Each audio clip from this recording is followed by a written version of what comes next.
সম্মানিত ভিউয়ার্স, আসসালামু আলাইকুম। সবাই কেমন আছেন? আশা রাখছি ভালোই আছেন। শিশুদের হাম রুবেলা ভ্যাকসিন কার্যক্রম পুরো দেশব্যাপী একযোগে চলছে। এই ভ্যাকসিন সম্পর্কে গুরুত্বপূর্ণ কিছু আলোচনা করব এই ভিডিওতে।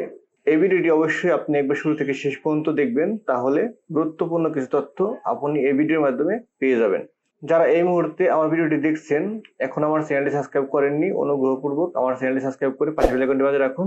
আর যারা আমার চ্যানেলটি সাবস্ক্রাইব করে ফেলেছেন, আপনাদেরকে অসংখ্যবার ধন্যবাদ। আর এই হাম রুবেলা ভ্যাকসিন সম্পর্কে আমি একাধিক ভিডিও করব। যারা প্রত্যেকটি ভিডিও পেতে চান তারা অবশ্যই এই চ্যানেলটি সাবস্ক্রাইব করে পাশে বেল আইকনটি বাজিয়ে রাখবেন। আপনারা খেয়াল করেন, শিশুদের হাম রুবেলা যে ভ্যাকসিন কার্যক্রম শুরু হয়েছে, এটা কিন্তু পুরো দেশব্যাপী এবং এর গুরুত্ব কিন্তু খুবই বেশি। এই হাম রোগ কিন্তু পুরো দেশব্যাপী প্রকট আকার ধারণ করেছে। এর জন্য সরকার কিন্তু ভ্যাকসিন কার্যক্রম জোরালোভাবে সম্পন্ন করছে। আপনারা খেয়াল করে নিচের দিকে এখানে লেখা আছে, শিশুদের হাম রুবেলা প্রতিরোধে জরুরি টিকাদান কর্মসূচি 2026 খুবই দ্রুত গতিতে এগিয়ে চলছে। এখন আপনার একটি প্রশ্ন আপনার মনের ভিতর ঘুরপাক খাচ্ছে যে আমার সন্তানকে যে আমি টিকা দিব, আমার সন্তানে কি টিকা নেওয়ার বয়স হয়েছে কিনা বা বয়স পার হয়ে গেছে কিনা, সে বিষয়ে আপনাদের উত্তর দিচ্ছি। খেয়াল করেন, এখানে আছে 6 মাস থেকে 5 বছরের কম বয়সী সকল শিশুকে ইপিআই টিকাদান কেন্দ্র হতে হামের টিকা নিশ্চিত করুন।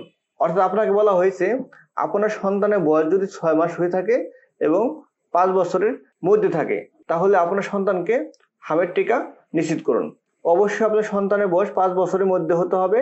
5-এর অধিক হলে কিন্তু এই টিকা দেওয়া যাবে না। এদিকে কিন্তু আপনি ভালো মতো খেয়াল রাখবেন। এখানে খুবই গুরুত্বপূর্ণ একটি কথা বলা আছে, অসুস্থ শিশুরা হামের টিকার আওতার বাইরে থাকবে। শিশু সুস্থ হওয়ার পর এই টিকা গ্রহণ করতে পারবে। যদি আপনার সন্তানের বয়স 6 মাস থেকে 5 বছরের মধ্যে থাকে কিন্তু আপনার সন্তানটা বর্তমানে অসুস্থ, তাহলে কিন্তু আপনার সন্তানকে টিকা কেন্দ্রে নিয়ে যাবেন না টিকা দেওয়ার জন্য। আপনার সন্তান যখন সুস্থ হবে তখন আপনি আপনার নির্দিষ্ট টিকা কেন্দ্র হতে হামের টিকা দিতে পারবেন। এক কথায়, আপনার সন্তান সুস্থ হলে তাকে টিকা কেন্দ্রে নিয়ে যান, সেখান থেকে আপনার সন্তানকে হামের টিকা দেওয়া হবে। এখন নিচের দিকে খেয়াল করেন, এখানে কিন্তু গুরুত্বপূর্ণ আরো কিছু কথা আছে, আমি আপনাদের বলছি। অবশ্যই ভিডিওটি একবার শেষ করুন, তাহলে আপনার গুরুত্বপূর্ণ কিছু মেসেজ আপনার এই ভিডিওর মাধ্যমে পেয়ে যাবেন। এখন আসেন, আপনার মনের ভিতর আরো একটি প্রশ্ন, খুবই গুরুত্বপূর্ণ একটি প্রশ্ন। কি প্রশ্নটা আমি বলছি, খেয়াল করেন। আমার শিশুর নিয়মিত 2 ডোজ হামের টিকা সম্পন্ন হয়েছে, তবু কি এই টিকা নিতে হবে? এটা কিন্তু আপনার মনের প্রশ্নটা আমি এখানে বলছি। খেয়াল করেন, আপনি মনে মনে ভাবছেন যে আমার সন্তানকে তো ইতিপূর্বে আমি 2 ডোজ হামের টিকা দিয়েছি নিয়ম মাফিক, তবু কি এই টিকা আবার নিতে হবে? এক কথায় উত্তর হ্যাঁ। যদি আপনার সন্তানকে নিয়ম মাফিক 2 ডোজ টিকা দিয়ে থাকেন, তারপরও আপনার সন্তানকে হামের টিকা দিতে হবে। তবে এখানে কিছু শর্ত আছে। শর্তটা কিরকম খেয়াল করেন, নিয়মিত 2 ডোজ নেওয়া থাকলেও অতিরিক্ত সুরক্ষার জন্য এই বিশেষ কর্মসূচির টিকা নেওয়া প্রয়োজন। কি বলছে সরকার, যদি আপনার সন্তানের নিয়মিত 2 ডোজ টিকা নেওয়া থাকে, তারপরে কিন্তু আপনার সন্তানকে এই টিকা নেওয়ার জন্য পরামর্শ দিয়েছে গভর্নমেন্ট। তবে গুরুত্বপূর্ণ একটি কথা এখানে খেয়াল করেন, 2 ডোজ হাম রুবেলা টিকার মধ্যবর্তী বিরতি হতে হবে কমপক্ষে 28 দিন। আপনার সন্তানকে আপনি টিকা দিতে পারবেন 2 ডোজ সম্পূর্ণ হওয়ার পরও, তবে কোন ক্ষেত্রে দিতে পারবেন? সর্বশেষ টিকা যে আপনি দিয়েছেন আপনার সন্তানের শরীরে, সেই দিন হতে 28 দিন গ্যাপ হতে হবে।